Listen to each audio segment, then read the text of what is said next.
Bonjour, bonsoir les kids. On écoute, on joue et on apprend ensemble avec l'histoire de Zhuang Zuizhuang, l'éléphant constant d'Alexandra.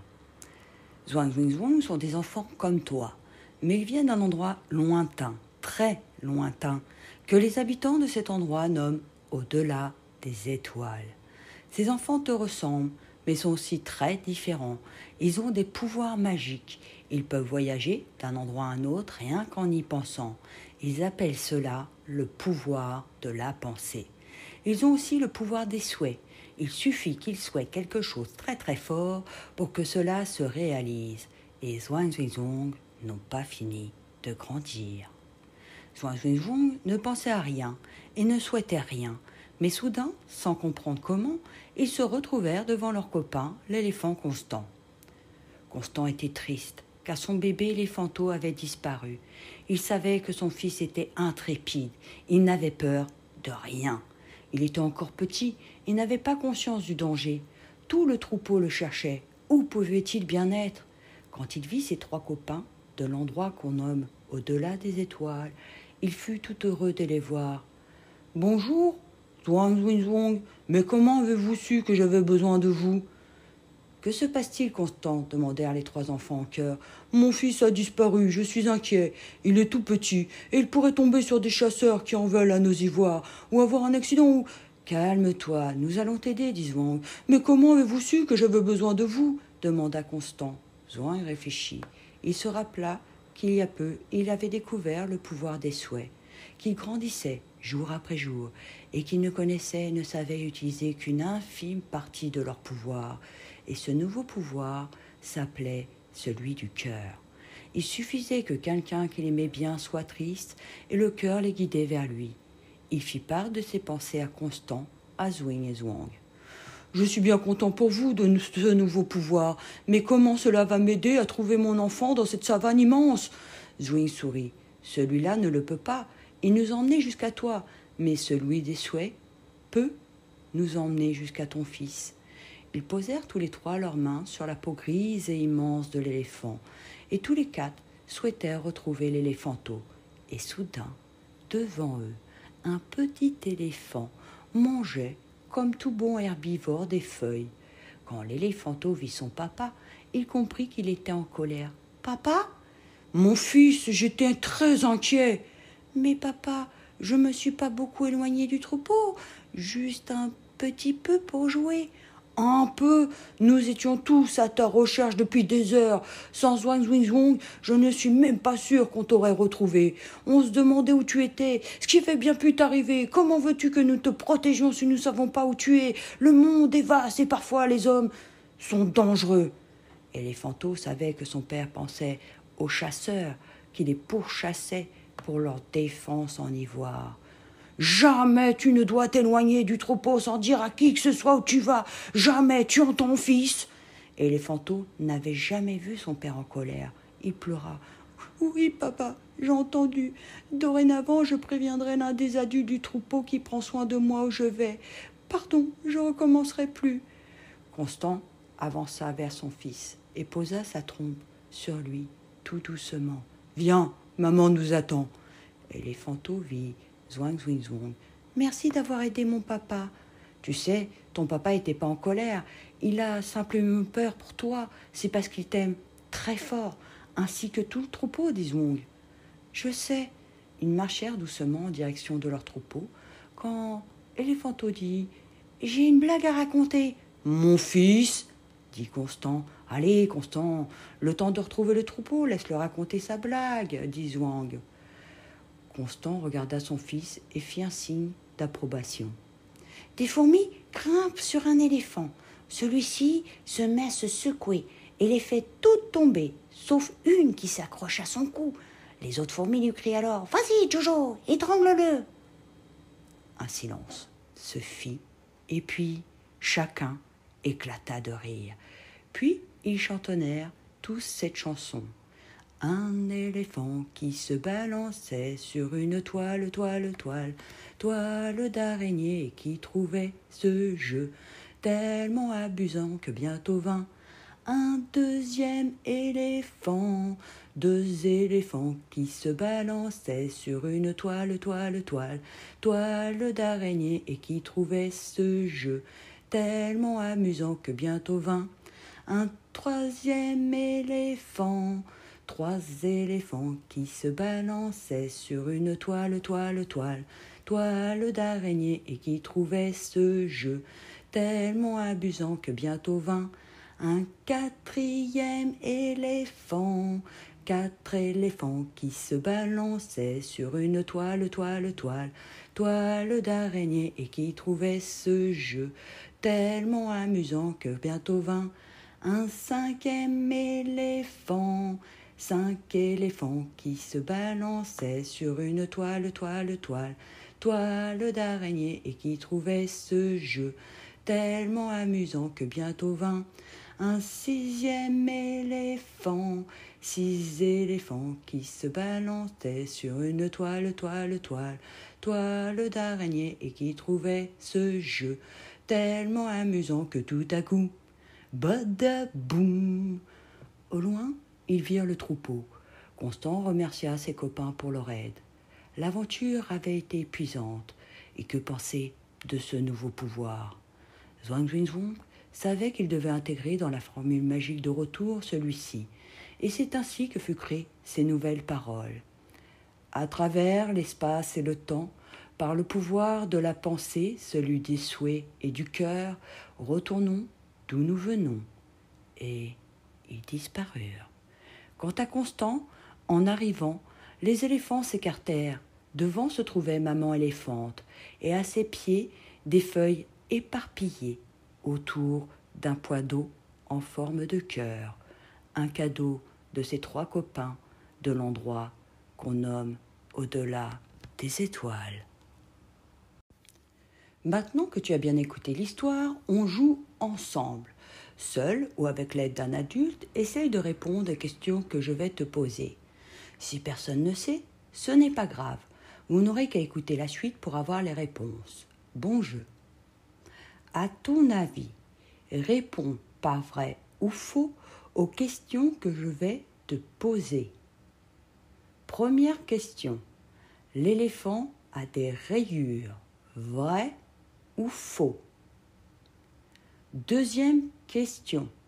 Le bébé éléphant s'appelle l'éléphanto. Vrai ou faux? Troisième question. L'éléphant Barry. Vrai ou faux? Quatrième question. L'éléphant s'est grimpé aux arbres. Vrai ou faux? Cinquième question. Les éléphants vivent en groupe. Vrai ou faux? Sixième question. C'est la femelle la plus âgée qui est le chef du groupe. Vrai ou faux?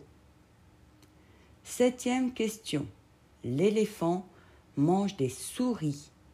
Vrai ou faux? Huitième question. L'éléphant sait nager. Vrai ou faux? Neuvième question. L'éléphant attend son bébé pendant 22 mois. Vrai ou faux? Dixième question. L'éléphant est carnivore. Vrai ou faux? Pour tous, jeu à faire avec les tout petits et petits, avec un ou plusieurs enfants dedans ou dehors. Essaye de marcher comme un éléphant. Sache que les éléphants font beaucoup de bruit, mais marche doucement. Puis essaye de marcher comme une souris ou comme un loup ou comme un astronaute qui marche sur la Lune. Peu importe, pourvu que cela soit le contraire de l'éléphant, c'est-à-dire sans bruit. Pour les adultes, vous pouvez aussi montrer des images de ce que vous souhaitez que l'enfant ou le groupe d'enfants imite. Ou pour jouer en silence, imitez l'animal, puis leur demander de faire comme vous. Pour avoir expérimenté cet exercice avec des tout-petits, l'éléphant est vite assimilé. Par contre, pour marcher en silence comme une souris, comme un loup ou comme un astronaute sur la Lune, a mis beaucoup plus de temps.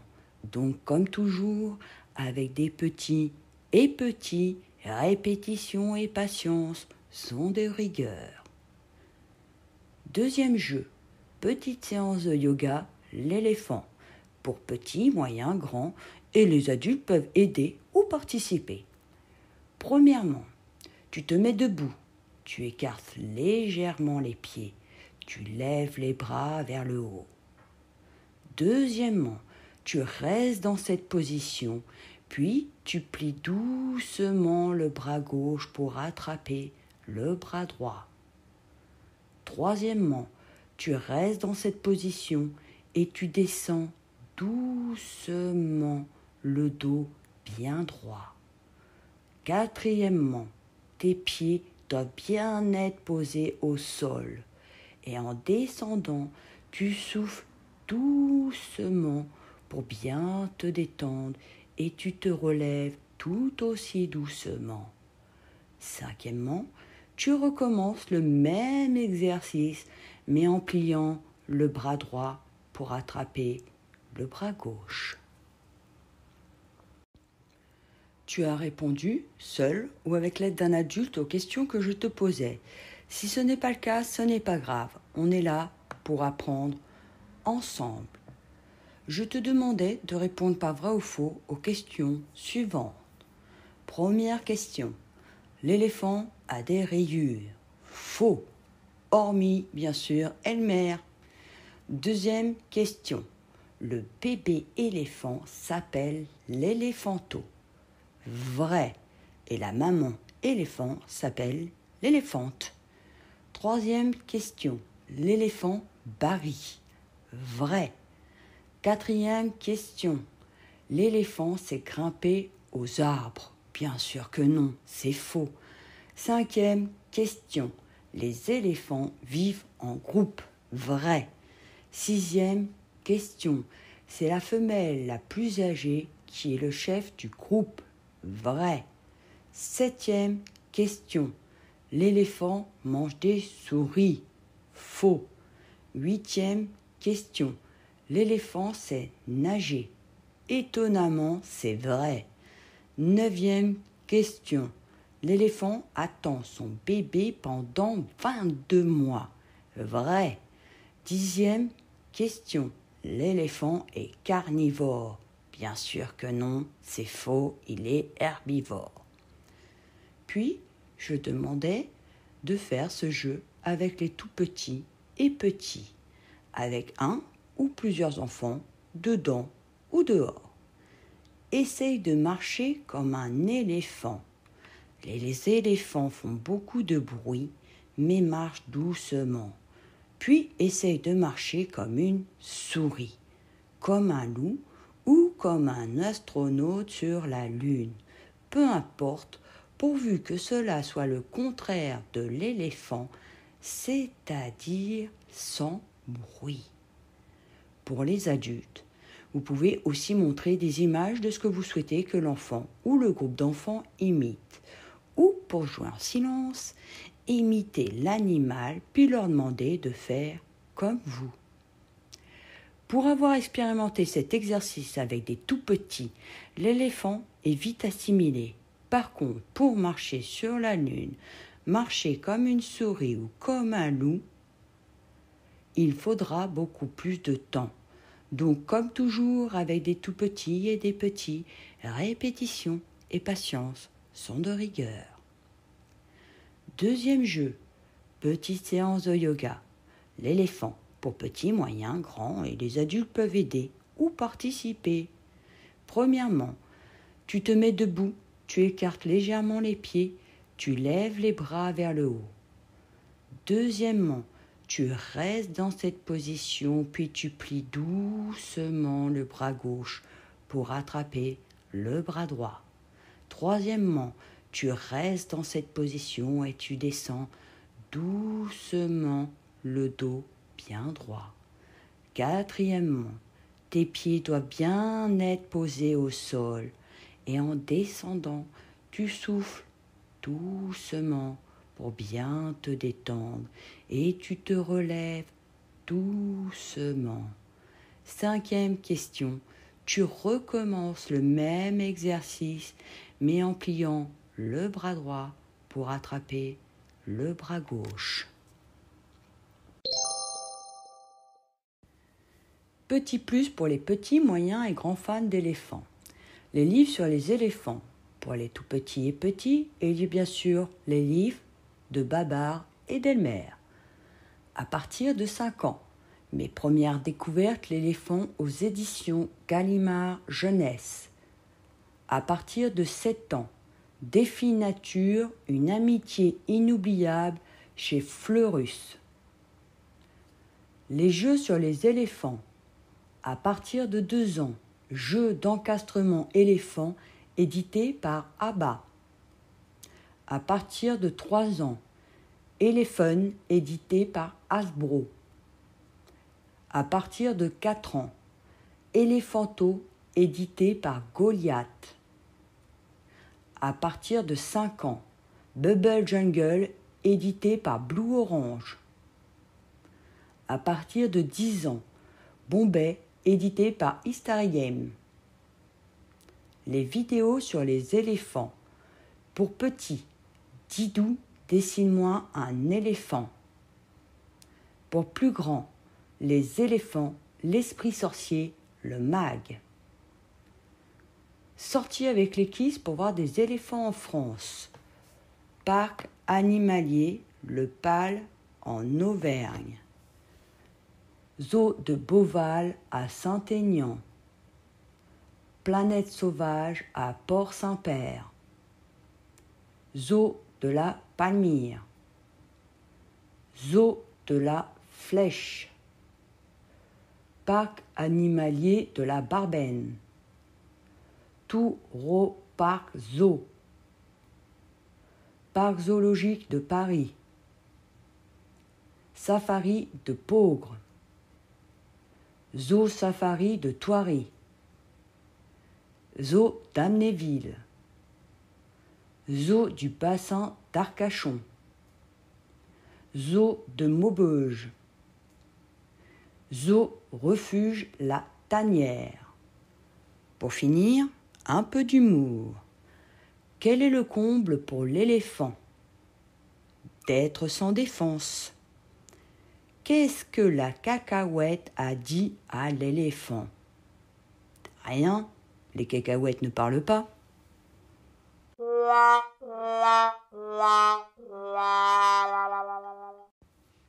Aux petits, moyens, grands kids et bien sûr aux adultes, merci d'avoir écouté et joué avec l'histoire de Zhuang Zuizhuang et l'éléphant Constant d'Alexandra.